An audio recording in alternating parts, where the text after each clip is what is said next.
Hi, this is Jonathan Milne's 5-minute podcast on Japan. Japan walks a delicate and fragile line in regard to its security interests within the Indo-Pacific region. On one hand, Japan must act as somewhat of a constant counterweight, pivoting between the two great powers, of course the United States and China.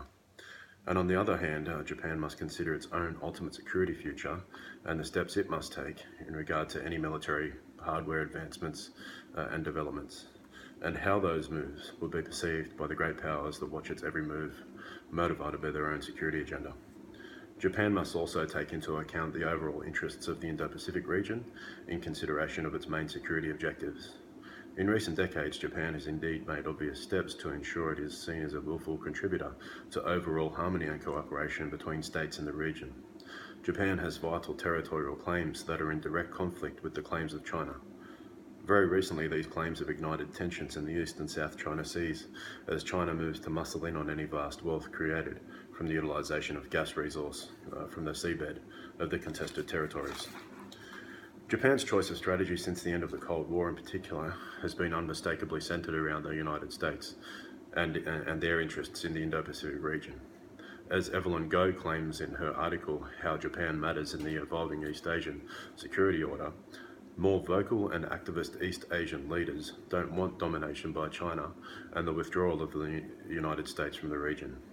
Japan's strategies in recent modern history can be seen as spearheading the regional effort to restore the United States as a hegemonic power regionally and globally.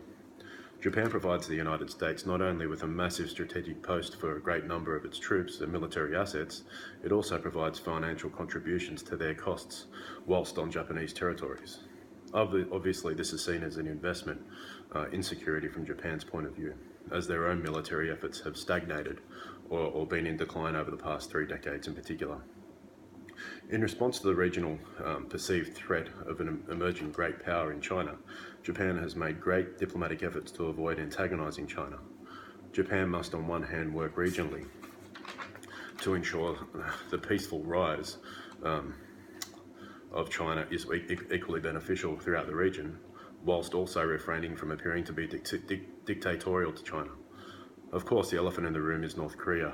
The unpredictable and antagonistic nature of North Korea is nothing new. However, it serves as an extremely volatile state and could serve as a tipping weight in the event of diplomatic disaster in the region.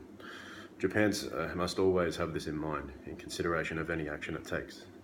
As we can see, Japan sits in quite a unique position in regard to the Indo-Pacific security and indeed global security. As we move forward, Japan is forced to consider the evidence and data that points to the likelihood of China not only becoming regional hegemon, but the global. Japan must ask itself difficult questions and consider the fallout from its actions in a new world order. The US has made no secret of its interests in a pivot to Asia, obviously recognising how vital the region will be in this century. As Japan looks to maintain its embedded partnership with the United States into the future, its diplomacy must be supreme. I believe recent actions from China in the East and South China Seas have served to remind Japan that China's interests are indeed one-sided.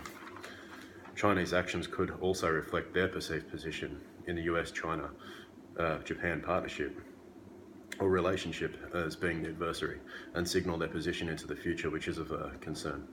Japan's continued cooperation with the United States in allowing its economical and strategical advantage in the Indo-Pacific will, on one hand, ensure it enjoys the economical benefits of US trade partnerships and relative security backing from superior US military power. But on the other, it will risk further alienation of China and serve as a potential catalyst for the boiling over of simmering tensions into the future. Ultimately, Japan serves as a balancer among great powers, whose actions are pivotal to the peaceful existence and evolution of global power transitions.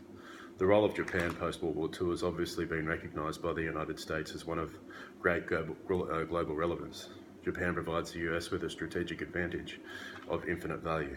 I believe the US will continue to nurture and prioritise this relationship into the future. I believe China views Japan as an ultimate regional competitor, and as such, China will treat Japan with very measured diplomacy whilst aggressively and actively pursuing its own ultimate regional and global best interests. Thank you.